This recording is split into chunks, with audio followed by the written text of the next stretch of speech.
حضرت کا قبر میں حافظ صاحب کیا معاملات ہونے ہیں؟ بسم اللہ الرحمن الرحیم. سب سے پہلی بات تو میں ضرور کہنا چاہتا ہوں ماشاءاللہ اس طرح کے موضوع کا انتخاب کرنا اور اس کو چلانا یہ آپ ہی کی ہمت ہے.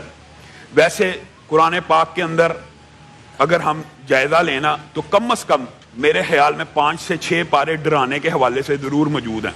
تو یہ موضوع بہت زبردست ہے. نبی کریم صلی اللہ علیہ وسلم صرف بشیر نہیں ہے، نذیر بھی ہیں. یعنی اصل بات یہ ہے لوگ اس پہلو کو بالکل ہی محو کر دیتے ہیں. ڈرانے کی بات بھی ہونی چاہیے. میں اس سے تھوڑا سا پیچھے اس کا پس منظر پیش کرنا چاہتا ہوں. جو 5-6 ادوار ہیں، بحث لمبی ہے، طویل ہے، میں آتا ہوں قبر کی طرف، لیکن وہ مراحل ضرور بیان کرنے ہیں. حل اتی علی الانسان حین من الدہر لم یکن شیئا مذکورا. ایک دن وہ بھی تھا کہ انسان عدم تھا، اس کا کوئی وجود نہیں تھا.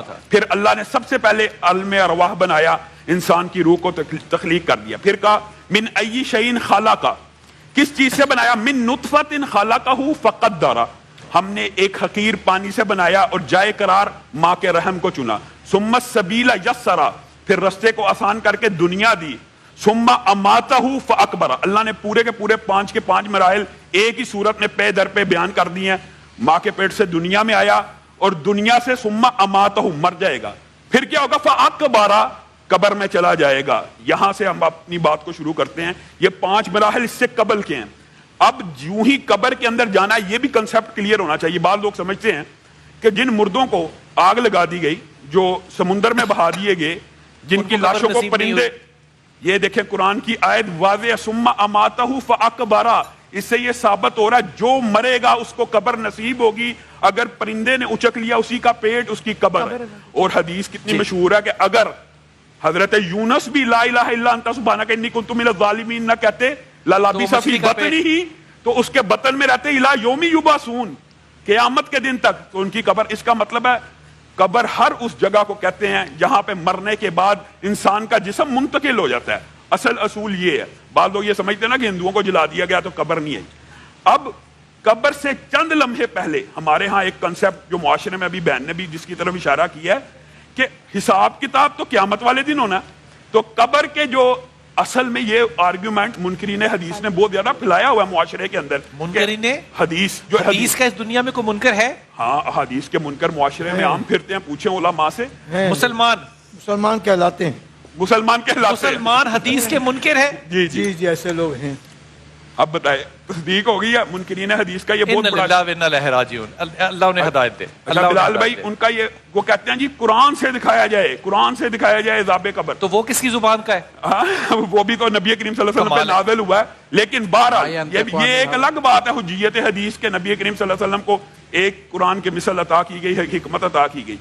اب بات یہ ہے قرآن پاک کے اندر قبر سے آپ کو برزخ کی زندگی، یعنی جو آپ نے بات کی ہے نا کہ اصل آنکھ تو اس وقت کھلنی ہے جس سے موت کی پہلی ہچکی آنی ہے. اصل حقیقت تو وہ ہے. آپ نے جو بات روایت پیش کی نا دنیا کی حقیقت خواب ہے، یہ قرآن پاک کی آیت کا ایک مفہوم بھی ہے کہ دنیا کی زندگی 1000 برس بھی جس نے گزاری، انسان جو دنیا میں سب سے طویل عمر کا ہوا کتنے 100 سال کا ہے؟ 1500، بعض روایات میں 1600. اس سے جب کل قیامت کے دن پوچھا جائے گا کم لبثتم، وہ کہے گا لبسنا یومن او بعد یوم، ایک دن یا ایک دن بھی نہیں. پھر کہے گا لم یلبسوا الا عشیۃ او ضحاھا، شاید عشاء کا ایک وقت تھا، شاید دوپہر کا ایک لمحہ تھا. تو اصل میں جب آنکھ کھلنی ہے اسی کے ساتھ کے الفاظ قرآن پاک میں 2-3 مقامات پہ ہے. میں آپ کی توجہ اس طرف کراتا ہوں. دیکھیں النار یعرضون علیہا غدوا وعشیا، اللہ کہہ رہا ہے کہ فرعون کا لشکر جو دنیا سے چلا گیا، مر گیا، ان کے اوپر آگ پیش کی جاتی ہے صبح اور شام. یہ دیکھیں عالم برزخ کے عذاب کی اس سے بڑی دلیل کیا ہو سکتی ہے؟ برزخ کو بھی ذرا ایکسپلین کیجئے، برزخ کیا چیز ہے؟ ہاں، من ورائہم برزخ، قرآن پاک کے اندر اس کا بھی ذکر موجود ہے.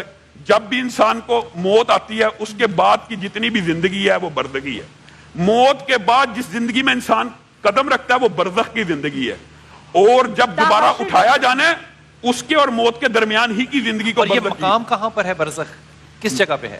برزخ تو زندگی کو کہتے ہیں نا. مقام تو انسان کا مختلف وہ واقعات طویل ہیں. علیین میں روحیں ہوتی ہیں، سجین میں ہوتی ہیں. بعض لوگوں کو تو قبر بھی اللہ رب العزت نے شہداء کا یہ مقام رکھا ہوا ہے کہ ان کو قبر کے فتنے سے اللہ نے محفوظ کر دینا، سیدھے پرندوں کے کالم میں منتقل عرش کے قریب جنت میں داخل کر دینا. قرآن پاک کے اندر اور آیات ہیں. برزخ کی زندگی کی ابتدا کے حوالے سے چند دلائل دینا چاہتا ہوں. وَلَوْ تَرَىٰ إِذِ الظَّالِمُونَ فِي غَمَرَاتِ الْمَوْتِ, جب موت کی ہچکیاں لگ جاتی ہیں کسی بندے کو تو وہ کیا دیکھتے ہیں؟ فرشتے ہاتھ پھیلائے ہوئے ہیں اور ہاتھ کھولے کھڑے ہیں. اخرجوا انفسکم, نکلو, الیوم تجزون عذاب الہون. قرآن کی آیت ہے, آج ہی تمہیں عذاب دیا جائے گا. آج ہی, آج ہی. یہ تو قرآن سے ثابت ہے. اس لیے میں کہا احادیث سے پہلے قرآن سے یہ بات ثابت ہونی چاہیے کہ برزخ کی زندگی کی ابتدا کے جو کلمات ہیں وہاں سے ہی عذاب اسی دن سے ثابت ہو رہا ہے. اب آگے آئیں کہ قبر کی ابتدا کیسے ہوتی ہے. وہ احادیث مشہور ہیں نبی کریم صلی اللہ علیہ وسلم. اس سے بھی قبل میں 2-3 باتیں کہنا چاہتا ہوں. حضرت عثمان ایک قبر کے اوپر رو رہے ہیں, بہت رو رہے ہیں, ساتھ غلام کھڑا ہے. کہا کیوں رو رہے ہیں؟ کہا نبی کریم صلی اللہ علیہ وسلم نے فرمایا تھا کہ قبر آخرت کی منزلوں میں سے پہلی منزل ہے, جس کی یہ آسان ہو گئی آگے ساری آسانیاں ہی آسانی. اور نبی کریم صلی اللہ علیہ وسلم خود قبر کے اوپر ہیں, ان کی بھی آنسو, نبی کریم کے آنسو کے مشہور واقعات ہے, قبر کے اوپر ہیں. اور کیا کہتے ہیں کہ اللہ کی قسم, اللہ کی قسم, اگر مجھے یہ خوف اور ڈر نہ ہوتا کہ تم اپنے مردے دفنانا چھوڑ دو تو میں اللہ سے دعا کرتا تمہیں عذاب قبر میں سے کچھ سنا دیا جائے. اور تمام جانور بہائم قبر کے عذاب کو سنتے ہیں. ایک خچر بدک گیا, نبی کریم صلی اللہ علیہ وسلم نے پوچھا کیا یہاں پہ؟ کہا یہاں پہ تو مشرکوں کی قبر تھی. تو نبی کریم نے وضاحت سے کہہ دیا اس لیے بدک رہا ہے کہ وہ عذاب کو سن رہا ہے. انا للہ و انا الیہ راجعون. واہ سبحان اللہ. حضرت سوال چھوڑ کے گئے تھے آپ پہ کہ جب ایک مردہ روح نکل گئی تو پھر عذاب جس کو قبر کا کہتے ہیں وہ کس پہ آ رہا ہے اور کس طرح سے آ رہا ہے؟ بسم اللہ الرحمن الرحیم. پہلے میں ایک جزوی سا اختلاف کر کے, کیونکہ ایک بات ہوئی ہے وہ میں کہنا چاہتا ہوں. پہلی بات تو یہ ہے کہ جو علامہ صاحب نے کہا ہے کہ انتقال کا جو کنسیپٹ ہے موت کا کنسیپٹ نہیں ہے, یہ بہرحال خلاف قرآن. ہمارے نزدیک اور ان کے نزدیک بھی موت تو اٹل حقیقت ہے, کل نفس ذائقۃ الموت. ہاں, لیکن یعنی یہ نہیں ہے کہ موت نہیں آنی. انک میت وانہم میتون. اللہ نبی کریم کو کہہ رہا آپ نے بھی فوت ہونا ہے اور انہوں نے بھی فوت ہونا ہے. افہم مت فہم الخالدون, اگر آپ فوت ہو جائیں ہر چیز کو. دوسری بات یہ ہے کہ جو علامہ صاحب نے فرمائی ہے اس کے اندر یہ ہے کہ نبی کریم صلی اللہ علیہ وسلم سے قبر کے اوپر صحیح احادیث سنت سے یہ ثابت ہے کہ قبر کے اوپر کھڑے ہو جاؤ اور یہ کو اللہم ثبتہ بالقول الثابت, اللہ اس کو قول ثابت پہ ثابت قدم رکھ, یعنی اپنے سوالوں کے یہ صحیح جواب دے. تو قبر کے اوپر دعا کرنی چاہیے. مردے کے لیے اور بھی طریقہ اختیار کرنا چاہیے, لیکن قبر کے اوپر عبادات نہیں ہے, کیونکہ نبی کریم صلی اللہ علیہ وسلم نے فرمایا اپنے گھر کو قبرستان مت بناؤ, اپنے گھر کو نوافل ادا کیا کرو وغیرہ. اب آپ کا جو سوال ہے اس کے بہت آسان جواب قرآن و حدیث میں موجود ہے. اصل میں ہوتا ہی ہے بلال بھائی, اللہ رب العزت نے قرآن پاک میں موت کی ایک تشبیہ بیان کی ہے, کس کے ساتھ؟ نیند کے ساتھ. کہ جب تم سوتے ہو, اللہ نے اس کی تشبیہ موت کے ساتھ بیان کی ہے. کیسے؟ کہ جب انسان سوتا ہے اس کی روح سے نکل جاتی ہے, اس کی روح نکل جاتی ہے. اس کی روح نکل جاتی ہے. یہ قرآن کی آیت ہے. والذی یتوفاکم باللیل, اللہ تعالیٰ تمہاری روح کو سونے وقت نکال دیتا ہے. اچھا, اب یہ دیکھیں اللہ رب العزت نے جس وقت موت کی گھڑیاں آ جاتی ہیں نا, یہ طویل حدیث موجود ہے, صحیح حدیث سے بتاتا ہوں کہ جو نیک بندہ ہوتا ہے اس کے استقبال کے لیے فرشتے آتے ہیں وغیرہ وغیرہ. لمبی طویل حدیث ہے. سلام بھیجا جاتا ہے, دوسرے فرشتوں کے ناک سے اس کی خوشبو ٹکراتی ہے, وہ کہتے ہیں سلام علیکم, تمہارے پہ سلامتی ہو, تم نے اچھی زندگی گزاری. یہاں تک کہ اس کے لیے آسمان کے دروازے کھول دیے جاتے ہیں اور اس کو اعلیٰ علیین میں رکھ دیا جاتا ہے, اس کی روح کو. اور جب برا آدمی مرتا ہے اس کی روح کو جب آسمان کی طرف لے کے جایا جاتا ہے تو قرآن کی آیت ہے اس کے لیے آسمان کے دروازے نہیں کھولے جاتے, یہاں تک کہ اگر اونٹ سوئی کے ناکے میں سے جب تک نہیں گزرے گا, یہ قرآن کی آیت ہے, ان کے لیے آسمان کے دروازے ہی نہیں کھلنے, تو ان کو کہاں ڈال دیا جاتا ہے؟ سجین میں. اب جو یہ روح کے ساتھ معاملہ آتا ہے نا, ایکچولی روح جو بھی دیکھتی ہے, جیسے ہم خواب دیکھتے ہیں وہ روح دیکھ رہی ہوتی ہے. ہمیں جسم میں جتنا ادراک و شعور ہوتا ہے, روح کے بغیر بدن کو اتنا ہی ہوتا ہے. اس کی مثال اللہ نے قرآن پاک میں دے دی ہے. ہوتا کیا ہے, جس وقت اب قبر میں لٹایا جاتا ہے نا, روح اور بدن کا رشتہ برقرار ہوتا ہے. ہمیشہ یاد رکھنا, پھر سے جب قبر میں لٹایا جاتا ہے تو روح واپس لٹائی جاتی ہے, واپس آ جاتی ہے. واپس دیکھیں, جب تک روح اور بدن کا رشتہ قائم نہ ہو آنکھ کھل ہی نہیں سکتی. سیدھی بات ہے. روح اگر جسم میں واپس آئی, نیند سے ہم کیسے اٹھتے ہیں؟ روح آئی, آنکھ کھل گئی, بیدار ہو گئے. اسی طرح جب قبر میں روح واپس آتی ہے تو عارضی طور پہ اللہ نے حکمت کے طور پہ اس کو وہ واقعہ بلا دیا ہوتا ہے, علیین اور سجین والا. اس لیے دوبارہ سوال و جواب شروع کیے جاتے ہیں. اور میرے ذہن میں حضرت سعد کی کتنی مشہور روایت ہے. حضرت عائشہ نے فرمایا وہ سعد جس کے لیے 2 سال اسلام قبول کیا نا, جی. لیکن فوت ہوئے تو عرش حرکت میں آ گیا. اور عرش کا حرکت کرنا کیوں ہوتا ہے؟ عرش سفارش کر ہوتا ہے رب سے. اللہ یہ بڑا عظیم بندہ ہے, اصل میں تو وہ سفارش ہی ہوتی ہے نا. وہ ساتھ جن کے جنازے میں 70,000 فرشتوں نے شرکت کی, وہ ساتھ کو جب قبر میں ڈالا گیا, امی عائشہ فرماتی ہیں ایک مرتبہ قبر ان کے قریب بھی آئی تیزی سے, اور صرف نبی کریم کی صحابیت کا خیال کر کے واپس لوٹ گئی. اس کا مطلب کیا ہے کہ قبر اور زمین کے اندر ایک آٹومیشن سسٹم ہے. جس بندے نے بھی جانا ہے, صحیح حدیث سے, پہلا عذاب جو قبر کا آئے گا نا, اگر خدا نہ خواستہ برا ہے, تو پہلا عذاب یہ آنا ہے کہ زمین نے آپس میں مل جانا ہے. یہ صحیح حدیث ہے. کتنا ملنا ہے؟ نبی کریم صلی اللہ علیہ وسلم نے فرمایا قبر کی دونوں دیواریں آپس میں مل جائیں گی اور پورا انسانی جسم چند ملی میٹر کے اندر بکھر جائے گا. اور اگر نیک آدمی ہے نا تو نماز عصر کا وقت ہے. یہ بھی صحیح حدیث ہے. قبر کے اندر جب بھی انسان کی آنکھ کھلے گی نماز عصر کا وقت ہوگا. جو نیک بندہ ہوگا اسی وقت سورج کو ڈلتے ہوئے دیکھے گا تو کیا کہے گا؟ ہائے میری نماز عصر قضا ہوگی. منکر نکیر آ رہے ہیں, کہتا ہے رکو پہلے مجھے نماز عصر کو قائم کرنے دو, سوال کرنے سے پہلے. سبحان اللہ. فرشتے اس کو کہیں گے ابتلاؤں کا موسم ختم ہو چکا ہے, آزمائشوں کا سیزن ختم ہو چکا ہے, تو ابھی بھی عمل کرنا چاہتا ہے؟ نم کا نومت العروس, پہلی رات کی دلہن کی مانند سو جا, جس طرح وہ بے غم اور خوش ہو کے سوتی ہے. جنت کی ایک کھڑکی کھول دی جاتی ہے. اور حدیث میں یہ بھی آتا ہے اس کو جہنم کا ٹھکانہ ضرور دکھایا جاتا ہے کہ یہ تھا وہ ٹھکانہ, اگر تو برے عمل کرتا ہوتا قبر کے اندر تو اللہ رب العزت تجھے اس میں ڈالتے, لیکن تو نے نیک عمل کیا ہے اس لیے قبر کے اندر جنت کی کھڑکی کو کھول دیا گیا ہے. جب مردے کو, میت کو قبرستان کی طرف لے کے جایا جاتا ہے, صحیح حدیث کے الفاظ ہیں, 3 چیزیں اس کی پیروی کرتی ہیں, اس کا مال, اس کے اہل اور اس کے اعمال. مال کس طرح؟ کسی کی گاڑی ہے, سائیکل ہے, موٹر سائیکل, اپنی حیثیت کے مطابق وہ اس کے جنازے میں شریک ہے, پیچھے جا رہے ہیں, اس کے اہل خانہ بیوی بچے سب جا رہے ہیں. لیکن نبی کریم نے فرمایا 3 میں سے 2 چیزیں واپس لوٹ گئی.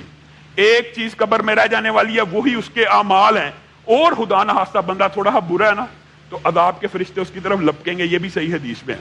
لیکن کیا ہوگا؟ نماز کھڑی ہو جائے گی قبر کے اندر, قرآن کھڑا ہو جائے گا, صدقہ کھڑا ہو جائے گا.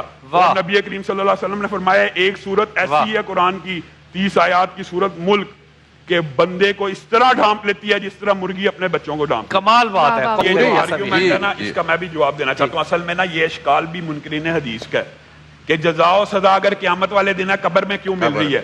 تو نبی کریم صلی اللہ علیہ وسلم کی ایک حدیث اس کے سامنے پیش کرتا ہوں کہ نبی کریم نے فرمایا بندہ مومن کو سوئی نہیں چبھتی, اس کے گناہ معاف ہوتے ہیں.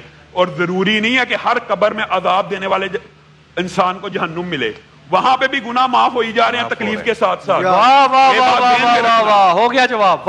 یہ جواب ہے. وہاں پہ تکلیف کے اللہ نے کتنی آسانیاں کر دی, قبر بھی آسان بنا دی. کونوں سے بات کر لو. بلکہ اگر صرف ایک جملہ ایڈ کر دوں, بلکہ اگر اس کو ہدایت نہیں ملی ہے تو موقع برزخ میں دیا جائے گا. اس کو کس وجہ سے اس تک پہنچی نہیں, یعنی پہنچی نہ ہو. تو اصل بات پتہ کیا ہے؟ ایمان بالغیب ہے. اللہ رب العزت نے اگر یہ کلیہ بنا دیا نا کہ اللہ کو بن دیکھے ماننا ہے. اللہ رب العزت اگر اس طرح, یہ ممکنات کا میں انکار نہیں کرتا کیونکہ نبی کریم سے یہ بات ثابت ہے کہ ایک بندہ گستاخ تھا, اس کو زمین بار بار پھینک دیتی تھی. وہ دکھانے کے لیے ہوتا ہے, بعض اوقات یہ باتیں ہو سکتی ہیں ہماری اصلاح کے لیے. ہاں, یہ ہماری اصلاح کے لیے. لیکن ایمان بالغیب ہے. اللہ رب العزت کو ان معجزات اور کرامات کے بغیر ماننا ہے. جو معجزہ قرآن دیا گیا اس کے اوپر اعتماد کر کے ماننا ہے. چند تاریخی واقعات صحیح سند سے ثابت ہیں کہ حضرت دانیال کی قبر حضرت عمر کے دور میں کھل گئی, تو حضرت عمر زیارت کے لیے بھی گئے اور اس کے بعد انہوں نے خلط کر لیا تاکہ لوگ یہاں پہ شرک نہ کریں. پھر حضرت عمر ہی کے دور میں اصحاب اخدود والے بچے کی قبر کھل گئی, اور کس حالت میں تھا؟ جب اس کا ہاتھ اٹھایا گیا خون بہنا شروع ہو گیا. پھر خود نبی کریم صلی اللہ علیہ وسلم کے دور میں شہدائے احد کی قبریں کھل گئی, تو ان کے جسم, اس بارے میں اختلاف نہیں. اور دوسری جو صحیح حدیث ہے وہ یہ ہے کہ یہ جو اعزاز ہے اصلاً انبیاء کو اصل ہے کہ ان کے جسموں کو مٹی نہیں کھا سکتی, لیکن اللہ رب العزت اپنے بندوں میں سے کسی کو بھی یہ اعزاز دے سکتا ہے.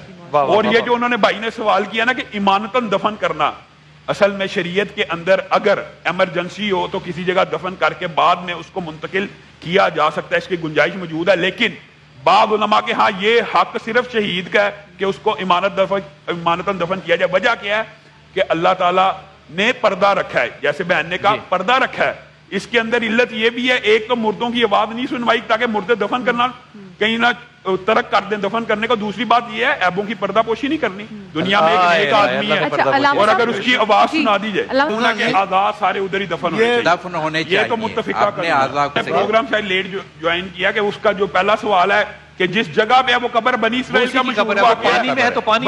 کا مشہور واقعہ، بندے نے کہا مجھے جلا دینا، تو اللہ رب العزت اس کو کہے گا کم باذن اللہ، کھڑا ہو جا، تو کیا سمجھتا ہے تیری راک کو میں اکٹھا نہیں کر سکتا؟ تو وہ بندہ کہے گا ہاں، تو اللہ تیرے سامنے کھڑا ہونے سے ڈرتا تھا۔ بالکل بالکل، حضرت امام جعفر صادق علیہ السلام، یہ تو ساری اللہ کی مخلوقات ہیں۔ بے شک خواب اچھا، نبی کریم صلی اللہ علیہ وسلم نے فرمایا نبوت کا سلسلہ ختم ہو چکا ہے، لیکن خواب آئیں گے، خواب آ سکتے ہیں، اس کے اندر بشارت بھی سنائی جا سکتی ہے اور ڈر بھی سنایا جا سکتا ہے۔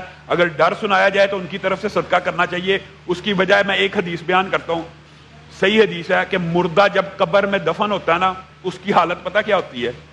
اس کی حالت پانی میں ڈوبنے والے شخص کی مانند ہے کہ جو ہاتھ باہر نکال کے کھڑا ہے، تیر رہا ہے، سارا ڈوبا ہوا ہے، صرف ہاتھ باہر رکھے، کوئی بھی پکڑ لے، چاہے کافر پکڑے چاہے مسلم پکڑے، قبر کے اندر جانے والا بندہ بھی یہ خواہش کرتا ہے کہ کوئی میرے لیے دعا کر دے، چاہے حالہ کر دے، یعنی یہ نہیں دیکھتا اس کا عالم اس ڈوبتے ہوئے مسافر کی۔ تو حافظ جی یہ جو اکثر کہتے ہیں، میں بڑی معافی کے ساتھ یہ پوچھ رہا ہوں، صرف اپنی علم اور تعلیم کے لیے پوچھ رہا ہوں، اکثر جو مریدین ہوتے ہیں وہ کہتے ہیں کہ ہم جاگتی حالت میں اپنی آنکھوں کے ساتھ اپنے مرشد سے ملتے ہیں، تو کیا یہ ملاقاتیں ممکن ہوتی ہیں؟ اصل بات یہ ہے اس بارے میں اختلاف بڑا زیادہ ہے، لیکن صحیح قرآن و سنت سے آج تک، قرآن کی ایک آیت صرف بیان کرتا ہوں، یا لیت قومی یعلمون، سورہ یاسین کا شہید کیا کہہ رہا ہے؟ ایک مرتبہ واپس بھیج دے، اگر شہید واپس نہیں آ سکتا ملنے، اگر شہید کو اجازت نہیں ہے، اور اگر انبیاء معجزے کے علاوہ دنیا میں نہیں آ سکتا، پھر کون آ سکتا ہے؟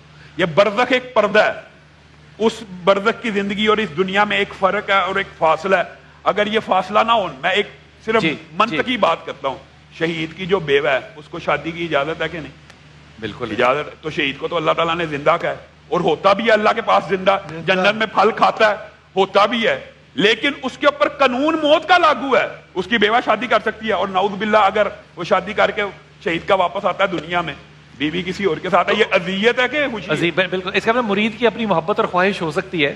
جی السلام علیکم۔ کیونکہ اللہ رب العزت نے قرآن میں کہہ دیا اللہ اپنے آپ کو ہلاکت میں مت ڈالو، یہ تو شریعت کا قانون ہے۔ اچھا، جس دن وہ خودکشی کرتا ہے کیا وہ دن متعین ہوتا ہے اس کی موت کا؟